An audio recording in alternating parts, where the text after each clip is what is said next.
Assalamualaikum warahmatullahi wabarakatuh.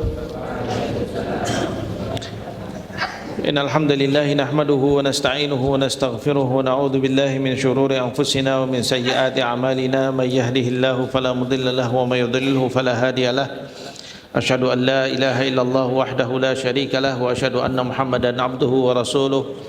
Ballaghar risalah wa addal amanah wa nasahal ummah wa jahada fi sabilillahi haqqa jihadihi hatta atahul yaqin. Allahumma salli ala Muhammad wa ala ali Muhammad kama sallaita ala Ibrahim wa ala ali Ibrahim wa barik ala Muhammad wa ala ali Muhammad kama barakta ala Ibrahim wa ala ali Ibrahim fil alamin innaka Hamidum Majid. Rabbi shrah li sadri wa yassir li amri wahlul 'uqdatam min lisani yafqahu qawli. Rabbana atina fid dunya hasanah wa fil akhirati hasanah wa qina adzabannar. Allahumma 'allimna bima yanfa'una wanfa'na bima 'allamtana warhamna innaka anta arhamur rahimin. Allahumma arinal haqqa haqqan warzuqna ittiba'ah wa arinal batila batila warzuqna ijtinabah. Allahumma inna nas'aluka hubbaka wa hubba man yuhibbuka wa hubba kitabika wa hubba 'amalin yuqarribuna ila hubbik. Allahumma ij'al hubbaka ahabbu ilaina minal ma'il barid 'inda ad-dhama'. Amin ya rabbal alamin. Amma ba'd. Alhamdulillah anak-anak sekalian, setelah sekian lama Ustaz tidak bisa hadir dalam kajian-kajian atau darsam untuk Syama'il Muhammadiyah karena sering waktunya tertabrak dengan kegiatan-kegiatan yang tidak bisa Ustaz hindari. Mungkin berapa? 1 bulan lebih ya? Ya, 1 bulan lebih mungkin ya kita nggak lanjut. Masya Allah. Karena banyak tugas di luar Ustaz sehingga tidak bisa memenuhi untuk bersama dengan kalian, tapi alhamdulillah hari ini Allah Subhanahu wa taala memberikan taufik dan kemudahan untuk bisa melanjutkan kembali pembacaan kita dari kitab Syama'il Muhammadiyah. Mudah-mudahan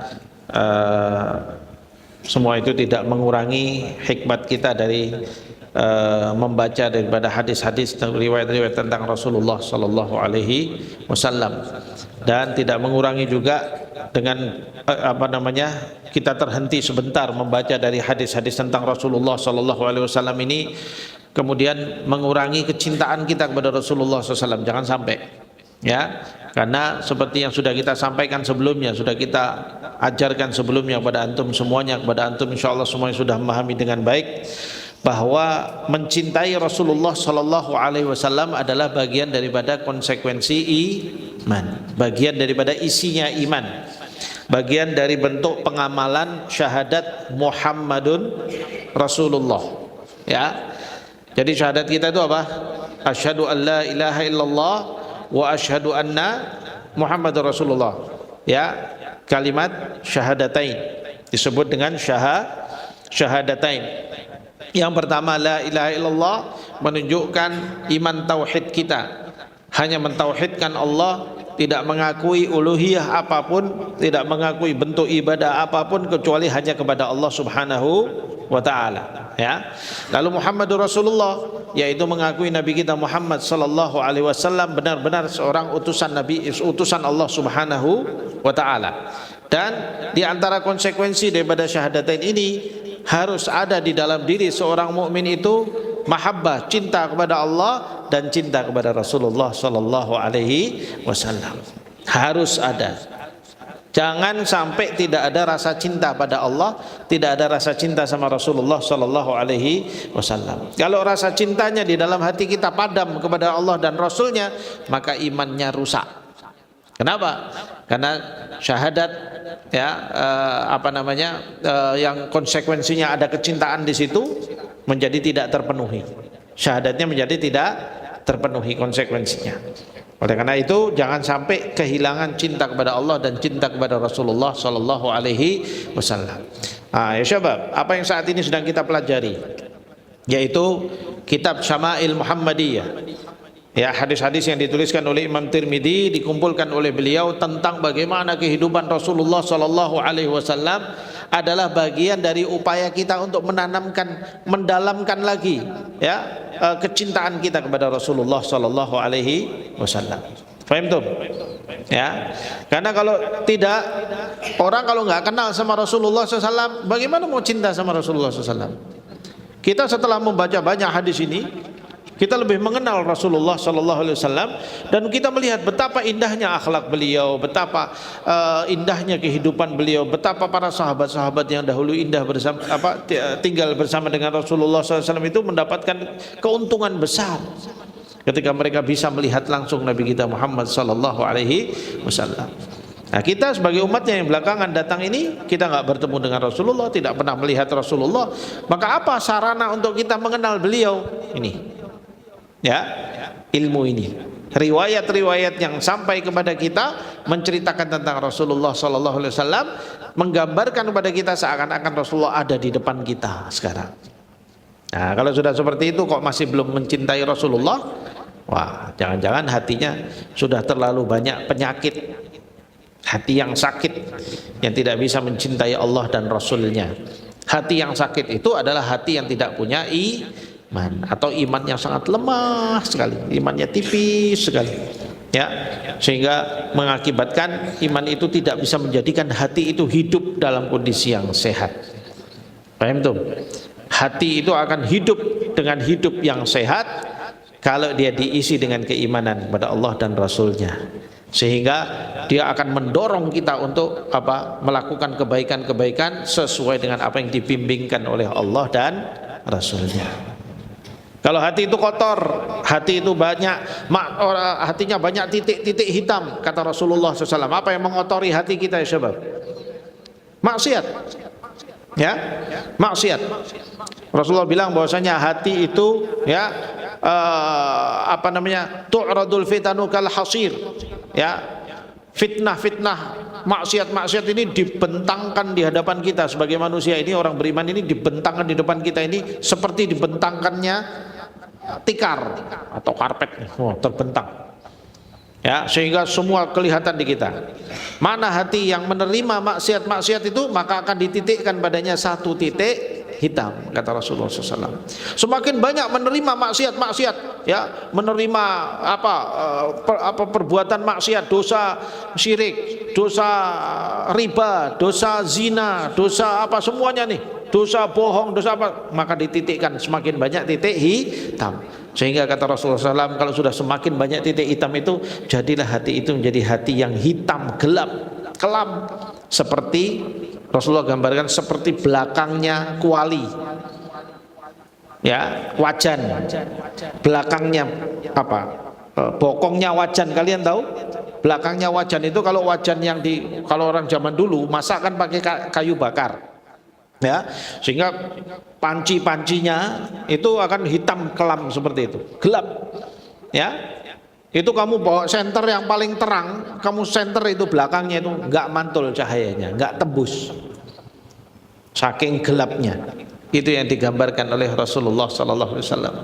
Ya, jadi kalau hati sudah terlalu banyak maksiat, sudah banyak titik-titik hitam di sana, mau ditembusi cahaya, bahkan cahaya hidayah dari Allah, itu cahaya yang paling terang. Allahu nurus samawati wal ard, ya kan? Allah itu cahayanya langit dan bumi, cahaya yang paling terang, tidak bisa tembus ke hati yang sudah dipenuhi dengan titik-titik hitam seperti itu. Sakit hatinya, ya. Bahkan bisa jadi kalau sudah sakitnya parah, hati itu akan mati. Naudzubillahi min dzalik.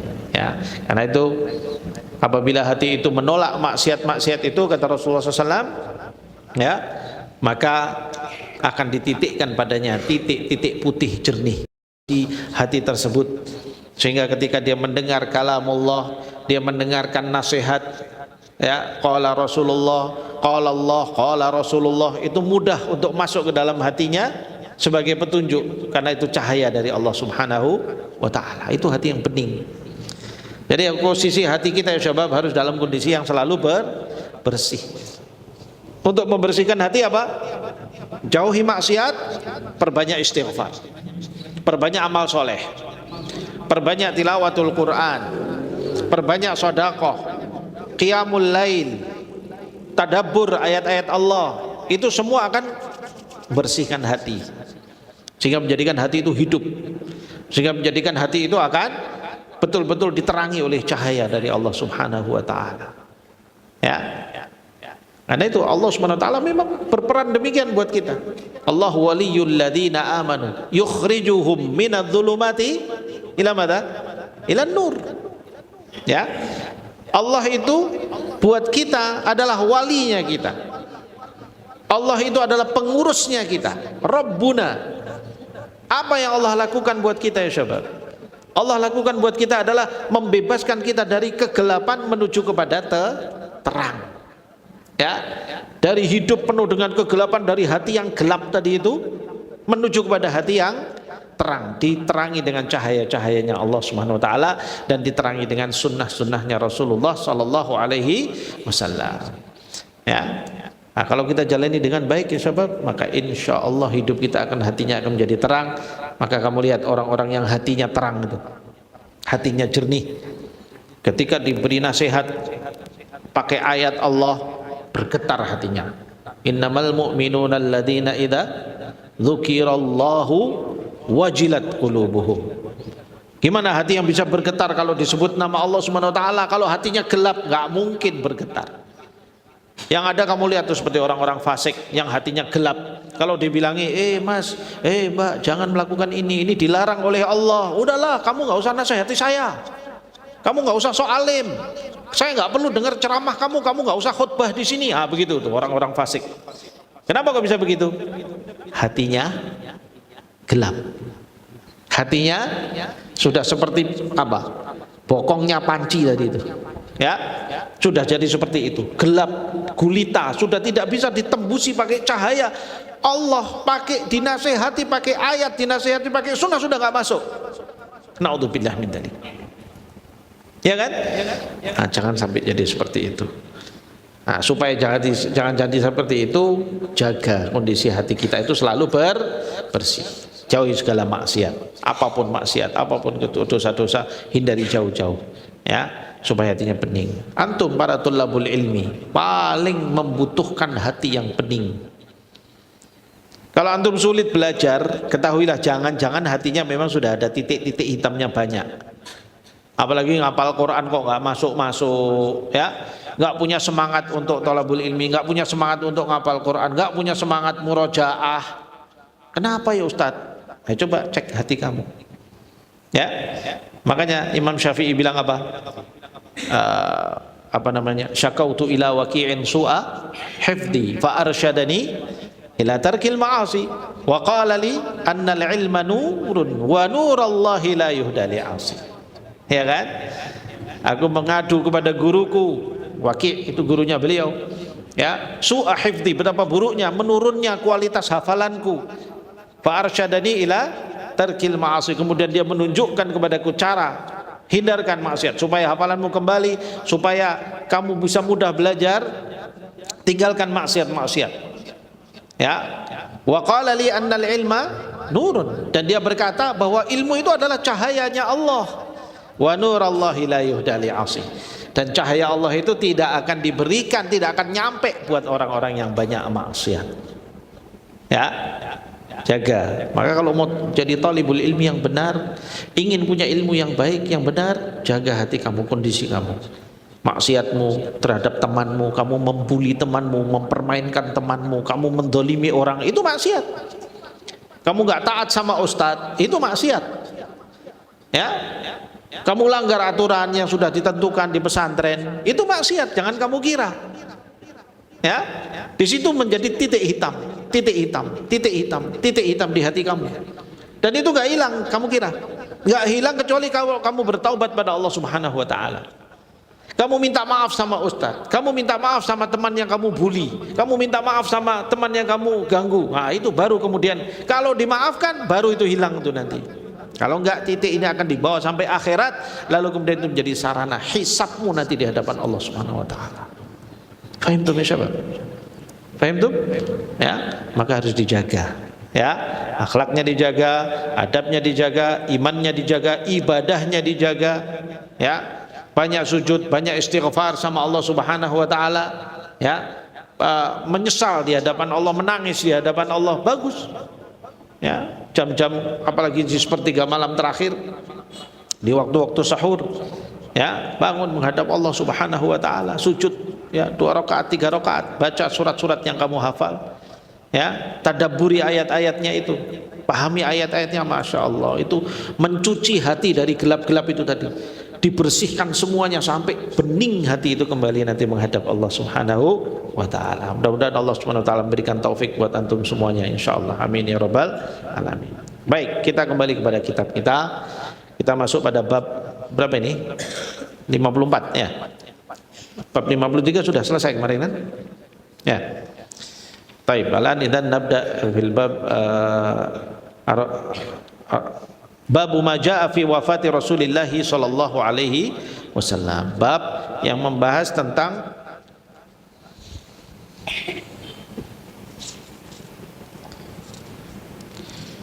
wafatnya Rasulullah sallallahu alaihi wasallam. Nah, iqra. Bismillahirrahmanirrahim. Alhamdulillahirabbil alamin. Wassalatu wassalamu ala nabiyyina Muhammadin wa ala alihi washabihi ajma'in. Wa la hawla wa la quwwata illa billahil azim. Allahumma ighfir lana wa limasyayikhina wa li jami'il muslimin ajma'in. Allahumma ansur ikhwanana al-mustad'afin fi Palestin wa fi Sudan wa fi Sumatera wa fi Aceh. Qala al-Imam At-Tirmidzi rahimahullah ta'ala fi kitabih Asy-Syamil Muhammadiyah, qala babu ma ja'a fi wafati Rasulillah sallallahu alaihi wasallam. Qala haddatsana Abu Ammar al-Husain ibnu Huwaits Qutaibah bin Sa'id wa ghayr wahidin qalu haddatsana Sufyan bin Uyainah an az-Zuhri an Anas bin Malik qala akhiru nadhartuha ila Rasulillah sallallahu alaihi wasallam kashfus sitarati yawm itsnaini fanadhartu ila wajhihi ka'annahu waraqatu mushafin wan nasu khalfa Abi Bakrin fa ashara ila an-nasi an ithbutu wa Abu Bakrin ya ummuhum wal qasijfa wa tuwfiya Rasulullah sallallahu alaihi wasallam min akhir dhalikal yaumi. Nah, al-hadits rawa Anas bin Malik radhiyallahu anhu.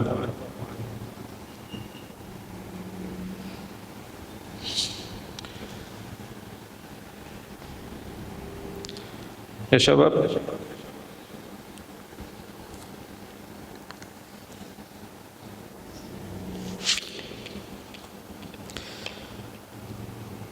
seorang yang mencintai Rasulullah tidak mungkin kuat membaca hadis-hadis seperti ini.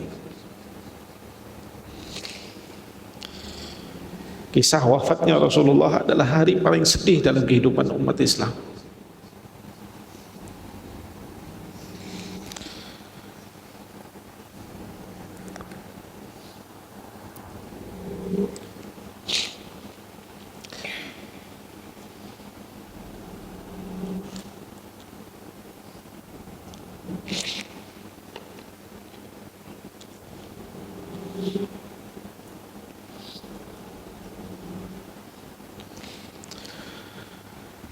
La haula.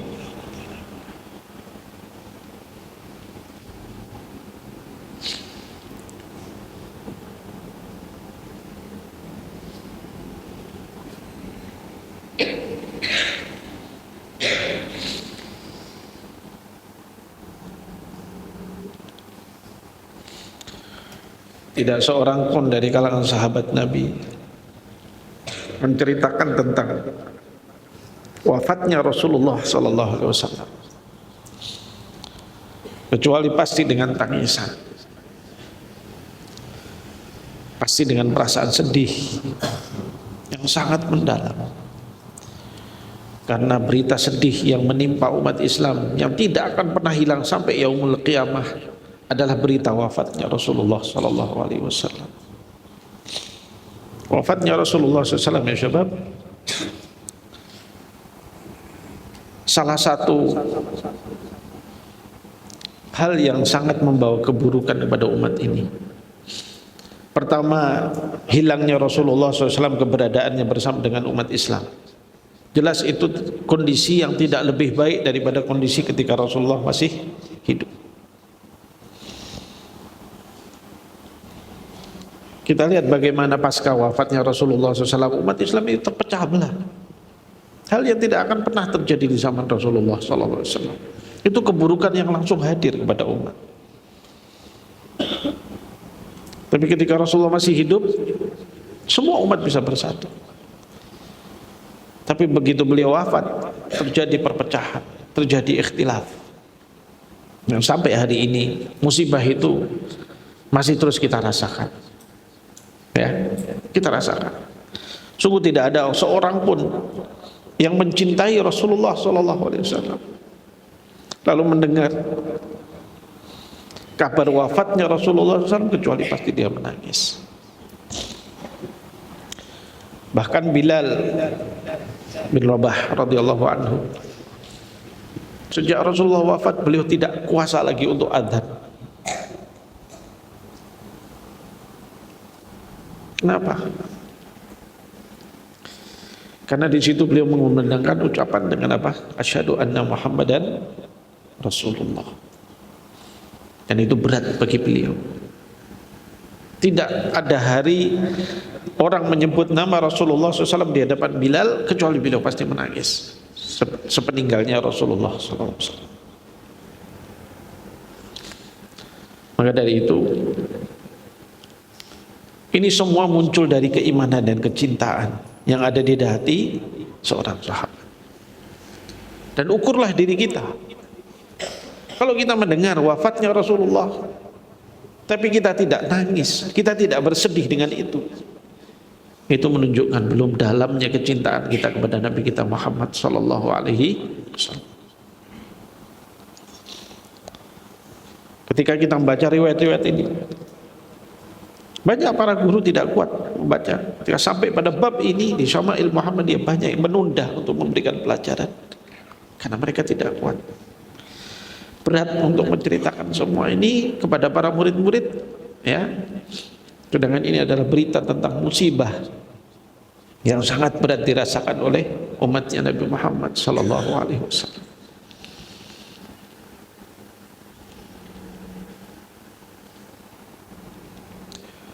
Tapi ini adalah ilmu.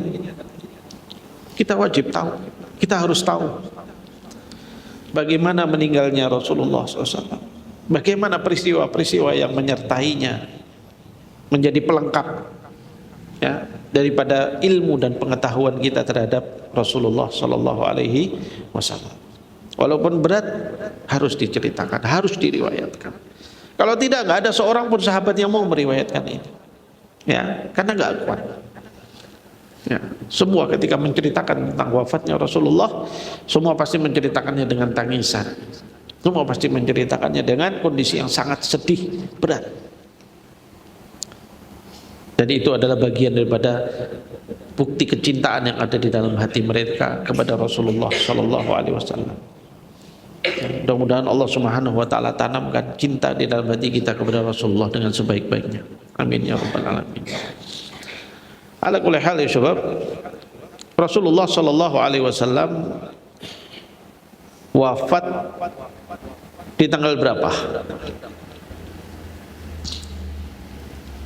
Rasulullah itu wafat di tanggal 12 Rabiul Awal. Dan tanggal ini adalah tanggal yang disepakati oleh para ulama. Tanggal yang disepakati oleh para ulama. 12 Rabiul Awal juga tanggal yang disebutkan sebagai tanggal lahirnya Rasulullah Sallallahu Alaihi Wasallam. Tapi tanggal lahir itu pada tanggal 12 Rabiul Awal lahirnya Rasulullah itu terjadi khilaf di kalangan ulama. Terjadi ikhtilaf. Sehingga lebih dekat mana antara tanggal itu sebagai tanggal wafatnya Rasulullah atau tanggal lahirnya Rasulullah Sallallahu Alaihi Wasallam? Lebih dekat pada jazakallah khair, lebih dekat kepada wafatnya Rasulullah sallallahu alaihi wasallam, 12 Rabiul Awal. Ya, oleh karena itu kalau orang ada yang menyebutkan tentang 12 Rabiul Awal kemudian Maulid Rasulullah sallallahu alaihi wasallam, maka seharusnya di hari yang sama juga mereka menuliskan di situ yaumu wafati Rasulullah sallallahu alaihi wasallam. Ya. Jadi harusnya hari itu bukan menjadi hari kegembiraan tetapi juga hari kesedihan. Justru para ulama sepakat 12 Rabiul Awal adalah hari wafatnya Rasulullah sallallahu alaihi wasallam. Dan ulama masih ikhtilaf kapan lahirnya. Ada yang menyebutkan 12 Rabiul Awal, ada yang menyebutkan 18 Rabiul Awal. Ya, ada yang bahkan yang menyebutkan di bulan yang lain. Dalam masalah ini. Nah, ini perlu kita tahu dalam masalah ini insyaallah.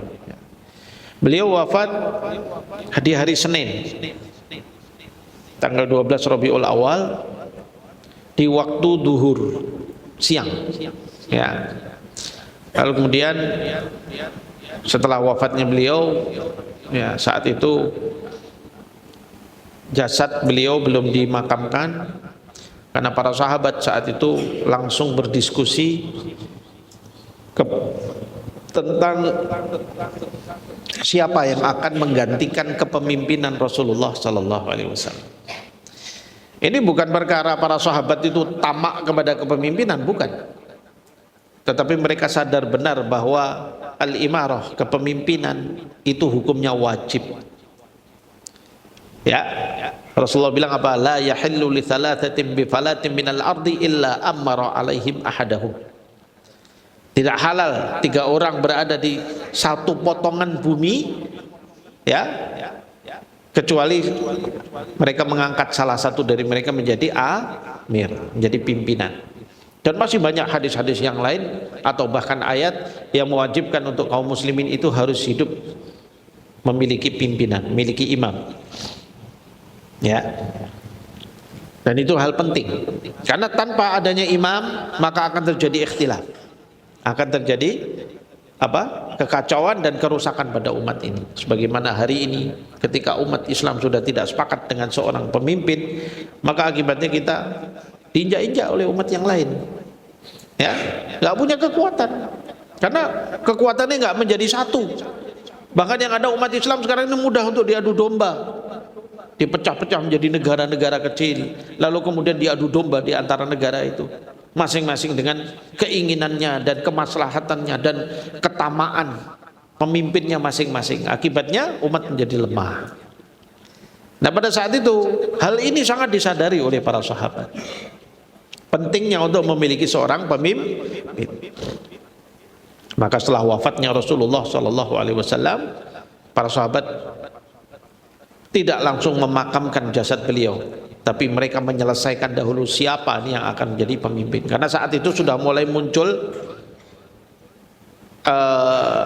ikhtilaf, ya, di mana sebagian para sahabat dari kalangan Ansor, pemimpin Ansor Madinah pada saat itu, mereka sudah berkumpul, lalu sudah mengangkat salah seorang daripada mereka untuk menjadi pemimpin. Lalu informasi itu disampaikan oleh salah seorang sahabat kepada Abu Bakar As-Siddiq. Lalu Abu Bakar As-Siddiq mendatangi sekumpulan para sahabat Ansor yang saat itu sedang berkumpul di kebun di pinggiran kota Madinah. Lalu kemudian Abu Bakar menyampaikan bahwasanya kepemimpinan umat ini amanahnya Rasulullah Sallallahu Alaihi Wasallam harus diturunkan kepada Quraisy. Ya. Lalu kemudian para sahabat semuanya pada saat itu, Ansornya dan para sahabat Muhajirinnya semua sepakat untuk menyerahkan kepada Quraisy, dan saat itulah diangkat Abu Bakar As-Siddiq menjadi pimpinan umat Islam, menjadi khalifah Rasulullah Sallallahu Alaihi Wasallam yang pertama. Ya, nah itu. Jadi para sahabat dahulu itu, masya Allah, kekuatan imannya itu begitu dahsyat. Mereka sudah kehilangan tujuan-tujuan duniawi buat mereka. Ketika terjadi seperti ini, mereka tahu bahwa harus ada pimpinan, walaupun sudah sempat mengangkat pemimpin, tapi ketika dibacakan qala Rasulullah sallallahu alaihi wasallam, sudah langsung sami'na wa ata'na. Dahsyat, ya. Kalau kita gimana? Kalau mau itu terjadi pada umat Islam pada saat ini, wah, nggak ada. Ya, nggak peduli, semua dilanggar semua sehingga terjadi khilaf, terjadi perpecahan, maka umat akan hancur. Ya, nah seperti itu. Sehingga pada saat itu setelah diangkat Abu Bakar menjadi pimpinan, jadi khalifah Rasulullah SAW, barulah diperintahkan untuk menguburkan jasad Rasulullah SAW, yang dimana saat itu dimakamkan jasadnya pada hari Selasa malamnya. Jadi hari Senin siang beliau wafat, tertunda sampai kepada 1 hari, 1 hari setengah berarti ya kira-kira. Ya, Selasa malam baru kemudian jasad Rasulullah Shallallahu Alaihi Wasallam dikuburkan. Dikuburkan di mana jasad beliau? Dikuburkan di tempat di mana beliau wafat. Kenapa? Karena Abu Bakar As-Siddiq, nanti hadisnya akan kita baca juga ya sahabat. Ya. Abu Bakar As-Siddiq mengatakan bahwasanya beliau pernah mendengar Rasulullah Shallallahu Alaihi Wasallam bersabda bahwa Allah tidak mencabut nyawa seorang nabi kecuali di tempat yang Allah cintai untuk nabi itu untuk dikuburkan di tempat itu. Ya, sehingga saat itu para sahabat memutuskan untuk menguburkan jasad Rasulullah di tempat di mana beliau wafat, yang saat itu peristiwanya beliau wafat di mana? Di kamarnya Aisyah Ummul Mukminin radhiyallahu anha, di pangkuannya Aisyah Ummul Mukminin radhiyallahu anha, ya, pada saat itu. Sehingga kemudian dikuburkan di situ, dan sampai hari ini jasad Rasulullah Shallallahu Alaihi Wasallam berada di kuburan di tempat yang dahulu adalah rumah, di mana rumahnya beliau yang bersama dengan Ummul Mukminin Aisyah radhiyallahu anha, ya. Nah, itulah peristiwanya pada saat itu, ya. Jadi keterlambatan itu bukan karena kok mereka kepentingan duniawi, bukan, tapi lebih kepada pelaksanaan daripada kewajiban yang diwajibkan oleh Allah dan Rasulnya, itu untuk memilih pemimpin. Lalu setelah terpilih, segera kemudian jasad Rasulullah Shallallahu Alaihi Wasallam dimakamkan. Beliau wafat secara umurnya berarti pada umur berapa? Umur Rasulullah Shallallahu Alaihi Wasallam kalau dihitung adalah 63 tahun 4 hari. Ya, 63 tahun 4 hari. Ini umurnya Rasulullah Shallallahu Alaihi Wasallam, dan 60-an adalah umur yang dikatakan oleh Rasulullah Shallallahu Alaihi Wasallam sebagai umurnya umatnya. Ya, umur umatnya adalah di kisaran 60-an. Walaupun sebagian umatnya diberi umur lebih dari itu, berarti itu Allah memberikan bonus. Bagi orang yang sudah melewati umur 60-an kok masih hidup, ya, mungkin sampai 80 tahun atau sampai 90 tahun, berarti Allah SWT sudah memberikan bonus. Karena umur Nabi Muhammad itu rata-rata adalah pada umur 60-an, ya, rata-ratanya, ya. Walaupun bukan berarti tidak ada yang umurnya di bawah itu, ada, ya, meninggal masih muda dan sebagainya, ada saja, karena itu semua kembali kepada qadar Allah Subhanahu wa taala pada masing-masing orang, ya. Nah, tapi rata-rata umur umatku kata Rasulullah SAW adalah 60 tahun, ya, dan beliau sendiri wafat pada umur 63 tahun 4 hari, ya.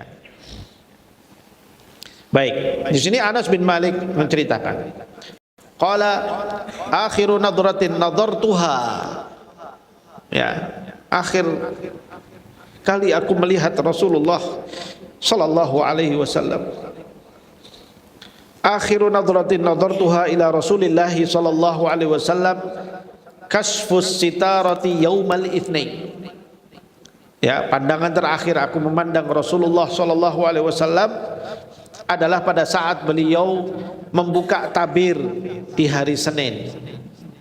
Fa nadartu ila wajhihi, di saat itu aku melihat wajahnya, ka'annahu waraqatu mushafin, seperti sungguh wajahnya sangat bersih, putih, seakan-akan seperti kertas mushaf, ya, maksudnya seperti sesuatu yang sangat indah, ya, di saat itu.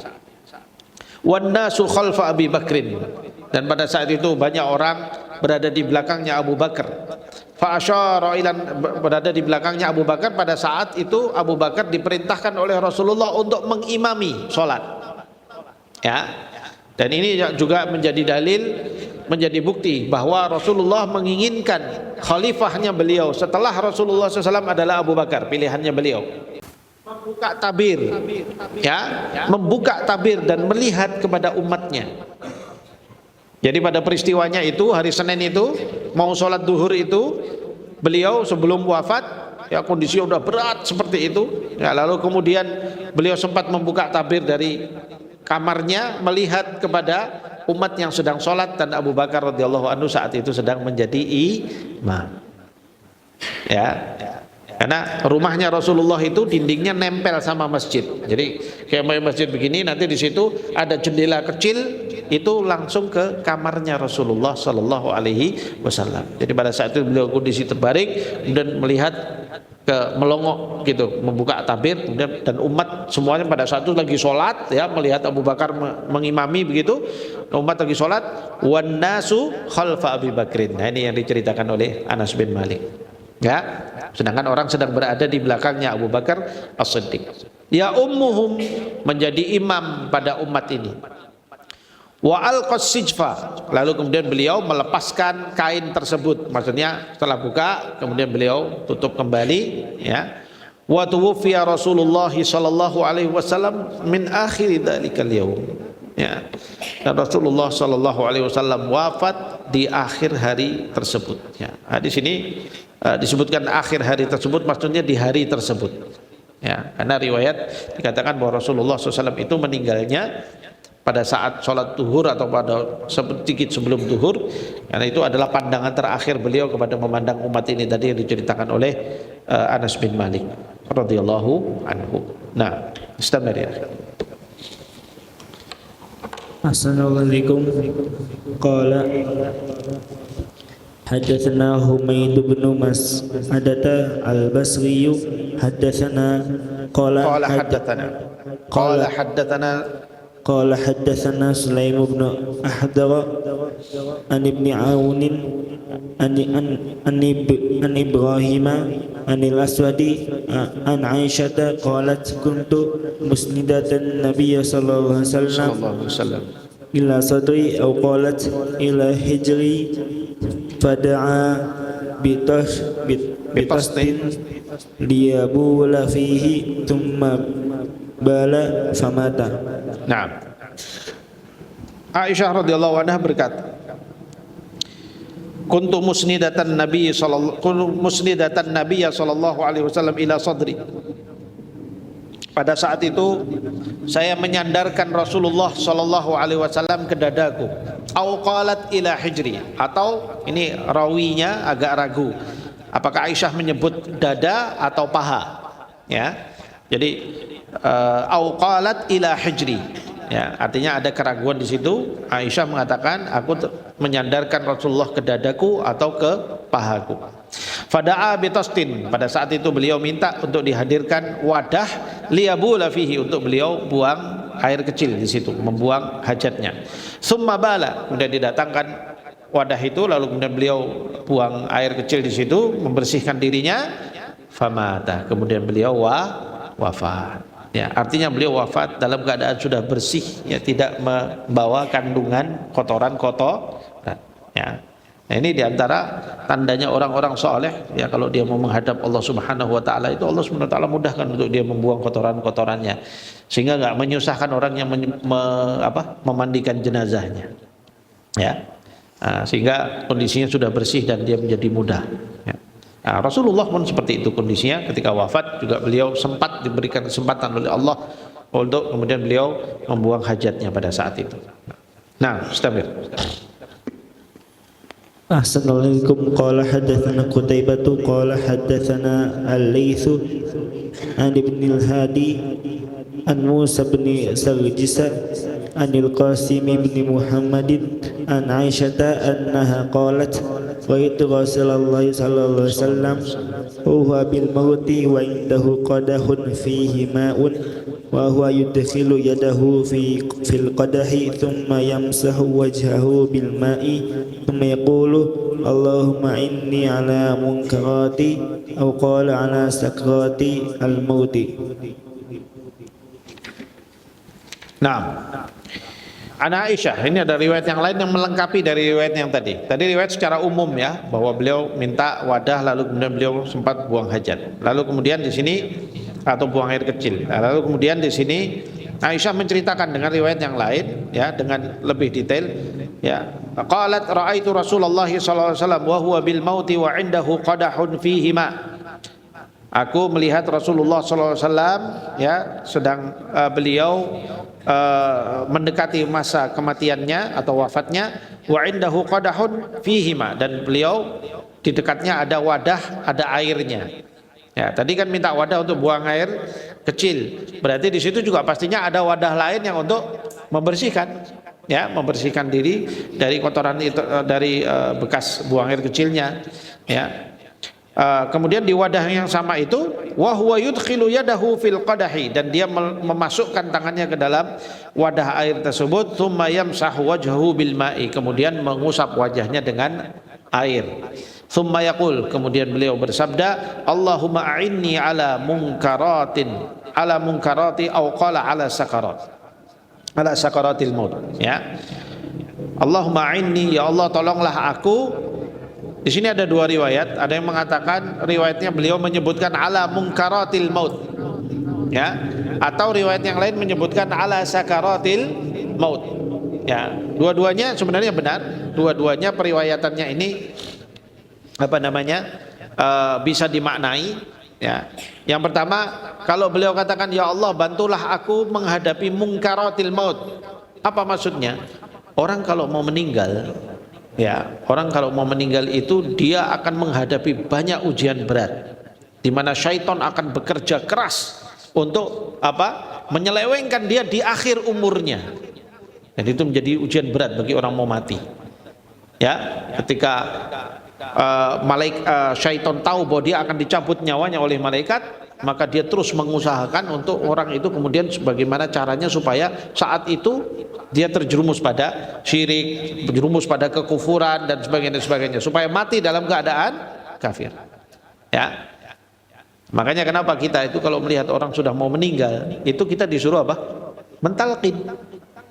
Ya, nah ini antum kalau umpamanya nanti siapa mungkin tetangga, teman atau apa, kamu lihat udah sakitnya berat, sudah nggak sadar, kamu udah perkirakan ini sepertinya sudah mau meninggal, maka kamu dekatkan telinga kamu ke mulut kamu ke telinga dia, kamu talkin dia, kamu ajak dia, ayo ucapkan la ilaha illallah, la ilaha illallah, la ilaha illallah, terus seperti Muhammadur Rasulullah, la ilaha illallah Muhammadur Rasulullah, terus ditalkin seperti itu, suruh dia menirukan. Kenapa? Karena pada posisi sakarat itu berat, manusia itu dia kondisinya berat, dia diganggu syaitan dengan keras. Ya, nah, ini makna dari apa yang dikatakan oleh Rasulullah Sallallahu Alaihi Wasallam kalau beliau meriwayatkannya dengan menyebutnya dengan apa? Munkarat. Atau riwayat yang lain menyebutkan sakarat. Sakarat adalah sakaratul maut, adalah saat-saat di mana manusia itu akan menghadapi kematian, yaitu saat dicabut nyawanya. Itu adalah kondisi yang paling berat. Dan seperti tadi kita katakan, dengan ujian syaitan yang sedemikian rupa, dan dia merasakan rasa sakit yang sedemikian rupa, ya, dan beratnya orang meninggal itu, ya, ketika dia dicabut nyawanya oleh Allah Subhanahu wa taala, kecuali orang-orang beriman. Orang-orang beriman itu, kata Rasulullah SAW dalam sebuah hadis, ketika dicabut nyawanya, maka dia keluar nyawanya itu dari jasadnya seperti air yang keluar dari ceret. Jadi kalau antum dari ceret, antum keluarkan air begini, sur, begitu ya, begitu mudahnya. Tapi ketika Rasulullah katakan bagaimana malaikat maut mencabut nyawa dari orang kafir, itu seperti sikat, tahu nggak sikat yang untuk nyikat itu, ya, lalu ditempelkan di bulu domba, lalu kemudian ditarik. Bisa kamu bayangkan? Rasulullah katakan seperti sikat yang ditempelkan ke bulu domba. Bulu domba itu kan bulunya tebal, ditempeli sikat, kemudian ditarik. Apa yang terjadi? Dia ada bagian-bagian bulu yang ketarik kan, akan seret begitu, dan itu menjadi berat sekali dan sakit sekali. Itu gambaran Nabi SAW ketika beliau menceritakan bagaimana kondisi orang kafir kalau dicabut nyawanya oleh malaikatul maut. Na'udzubillah min dzalik. Adapun orang beriman seperti air di dalam ceret yang keluar, begitu mudah, mengalir begitu saja dengan mudah. Dan dengan dipanggil oleh malaikat dengan apa? Ya ayyatuhan nafsul mutmainnah irji'i ila rabbiki radiyatan mardiyah fadkhuli fi ibadi wadkhuli jannati. Itu orang beriman.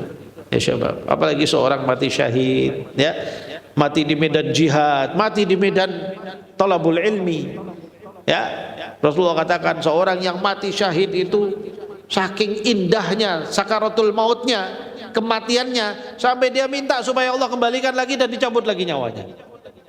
Dan begitulah 10 kali dia minta supaya dilakukan hal seperti itu. Kenapa? Karena seorang yang mati syahid, begitu dia mati syahid, begitu malakul maut datang mau mencabut nyawanya, Allah tampakkan pada dia itu tempatnya nanti di surga.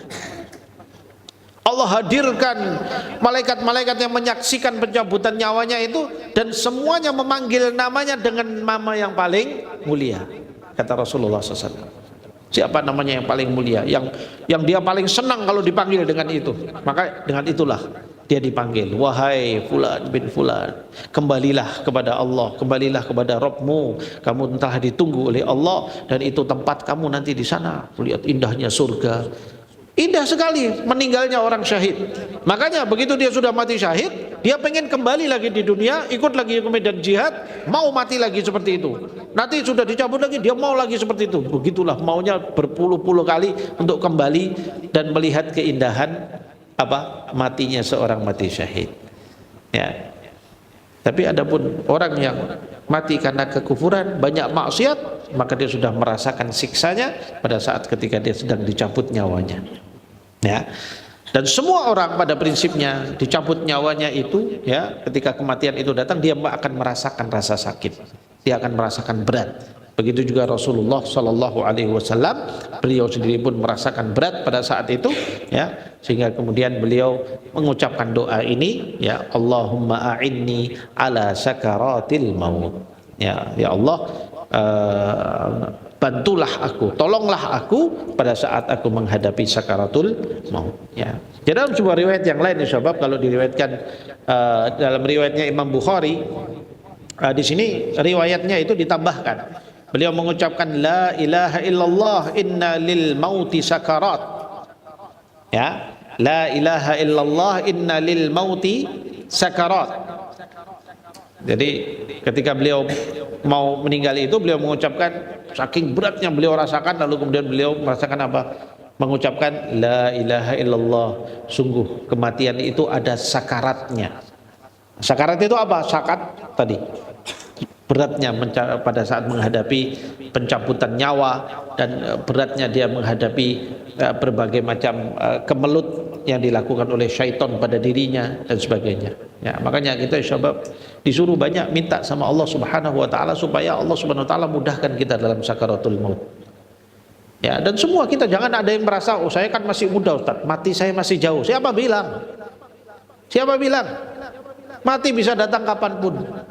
Ya, mati itu datang pada kita dan tidak mengenal umur. Allah yang menentukan kapan kamu akan mati, kapan kita semua akan mati. Allah yang menentukan, dan tidak ada jaminan kamu akan mati nanti nunggu tua, nggak ada. Oh, tapi kan kebanyakan orang mati sudah tua. Siapa bilang? Coba kamu lihat, kalau kamu ada hitungan di dunia ini, berapa orang yang mati dalam keadaan muda dan berapa orang yang mati dalam keadaan tua. Ustadz pernah membaca sebuah penelitian, ya, dari seluruh perhitungan dikatakan bahwasanya orang yang mati dalam keadaan muda itu lebih banyak daripada orang yang mati dalam keadaan tua. Ya, karena di medan perang, di medan apa itu masih muda-muda. Ya kan, mana ada orang tua ke medan perang, ya kan?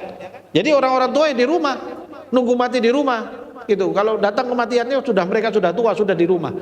Nah, belum lagi nanti yang karena mereka kerja, ada yang mati karena kecelakaan pekerjaan, ada yang mati karena kecelakaan di jalan dan sebagainya. Semua itu adalah orang muda-muda. Artinya kesimpulannya dia dikatakan bahwasanya orang yang mati dalam keadaan muda itu lebih banyak daripada orang yang mati dalam keadaan sudah tua. Maka hati-hatilah. Ya, jangan kemudian merasa aman kita dari al-maut. Ya, jangan merasa aman bahwasanya kita merasa oh masih lama, mati saya masih lama. Ketika kita lalai itulah kemudian kematian datang kepada kita. Naudzubillahi min dzalik. Dan ketika itu kita akan merasakan sakarat. ya, sakaratnya, yaitu sesuatu kondisi yang sangat berat ketika kita menghadapi kematian. Makanya kita disuruh berdoa, ya. Allahumma a'in, diajarkan doa oleh Rasulullah SAW, Allahumma a'inni ala sakaratil maut. Ya, mudah-mudahan Allah Subhanahu wa taala berikan pada kita semuanya untuk bisa mendapatkan husnul khatimah, meninggal dalam keadaan yang terbaik insyaallah. Adunnu naktafi ila hadzal qadar li'anna al-waqt. Insyaallah nastamir fil waqtil hadir insyaallah bi qiraatil ahadits. Aqulu qawli hadza wa astaghfirullah li wa lakum wa billahi taufiqul hidayah. Wassalamu alaikum warahmatullahi wabarakatuh.